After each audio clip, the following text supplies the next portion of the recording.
많은 사람들이 하나님 뜻을 물어요. 주로 선택의 상황에서 묻습니다. 근데 왜 물을까요? 왜 하나님 뜻이라고 물을까요? 사실 그 의미에 뭐가 깔려있냐면 조금 더 실수하지 않고 조금 더 축복받는 어떤 그 길이 뭐냐, 사실 그걸 묻는 겁니다. 더 헌신하고자 하는 마음보다는 어떻게 하면 좀 안전하게 하고 어떻게 하면 좀 축복받는 그 길이 뭐냐를 물어보면서 하나님 뜻이 뭐냐 이렇게 묻습니다. 땅의 우연이라고 하는 건 없습니다. 하나님이 전능하시다라고 하는 표현 안에는 모든 것을 다루신다라고 하는 의미가 숨어 있는 거죠. 이 만물과 이 인류의 역사를 다 붙들고 계시면서 어디로 끌고 가고 계시냐? 하나님의 사람들이 구원받고 이 땅에 하나님 나라가 되도록 끌고 가십니다.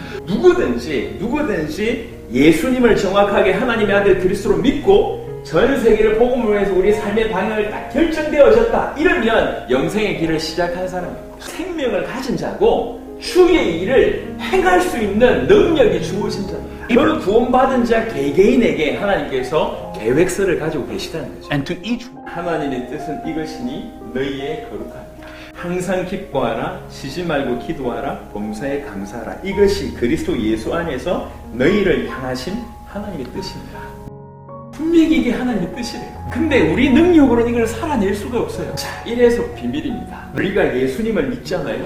그리고 예수님을 나의 구주, 나의 주인으로 인정하기 시작하고 그 예수님과 동행하고 그 예수님을 쫓아가게 되면 우리 노력으로 거룩할 수 없고 우리 노력으로 항상 기뻐할 수 없고 우리 노력으로 항상 감사할 수 없고 쉬지 말고 기도할 수 없는데 그냥 이 주님과 동행하고 주님을 쫓아가다 보면 이런 삶이 사라지게 돼 있다는 것입니다. 우리가 주님을 계속 쫓아가면 어제보다 오늘 조금 더 거룩해집니다. 작년보다 올해도 항상 기뻐하라라고 하는 개념 속에 점점 가까워집니다. 생명이 주어졌잖아요.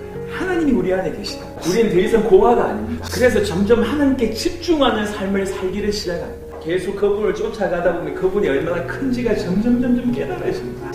하나님이 커져 보이지 않을 때는 이 문제가 너무 커 보였어요. 근데 내가 주인으로 섬기는 하나님이 너무 크다라고 하는 사실이 점점 깨달아지면 이 문제가 사실은 하나님 보실 때 별거 아니구나라고 하는 것들이 이해되기 시작을 하죠. 그때 기쁨이 나는 겁니다. 하나님의 뜻에 관련한 어떤 이 책을 쓴 뉴질랜드인가 어떤 목사님이 계세요.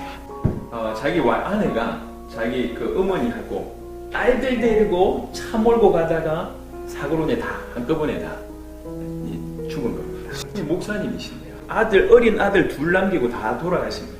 뭐가 하나님 뜻이냐? 2년을 무너졌다고 하더라고요. 어떤 것도 답이 안 돼요. 어떤 것도 모르겠어요. 왜 이렇게 돌아가신 건지. 지구상에 어떤 것보다 내 새끼 소중하고 내 아내가 소중한데 그거 데려가는데 뭐 하나님 뜻이 뭐가 있냔 말이죠. 자기를 향한 하나님 뜻을 모르겠더래요. 이해되지 않습니까? 2년을 무너져 있다가 깨달은 거죠. 하나님은 이 순간에도 당신을 믿기로 하십니다. 이 순간에 지금 남아있는 두 아들을 제대로 키우는 것이 하나님 뜻이다. 그러므로 어리석은 자가 되지 말고 오직 주의 뜻이 무엇인가 이해해라.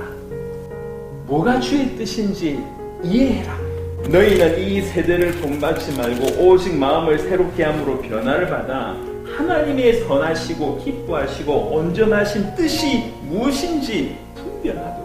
분명히 하나님이 살아계시고 나는 구원받았고 내 인생을 주님께서 인도하시는데 그럼에도 불구하고 어떤 사건에는 도무지 이해하기 힘든 사건, 도무지 해석이 안 되는 그런 일들이 벌어질 수 있지 않습니까? 그때 더욱 신뢰함으로 하나님의 뜻을 분별할 수 있도록 기도하라는 거. 주의 뜻을 알고자 하는 그런 자세를 취하게 되면 어떤 삶을 살게 되냐? 주께 합당하게 행하여 범사에 기쁘시게 하고 모든 선한 일에 열매를 맺게 하시니 하나님을 아는 것을 잘하게 하시고 이렇게 된다는 거죠. 당장 이해가 되지 않을지라도 그 순간에도 하나님을 신뢰하고 그 순간에도 하나님의 뜻을 찾으려고 하는 이 자세, 이 삶의 자세, 이걸 기뻐하신다.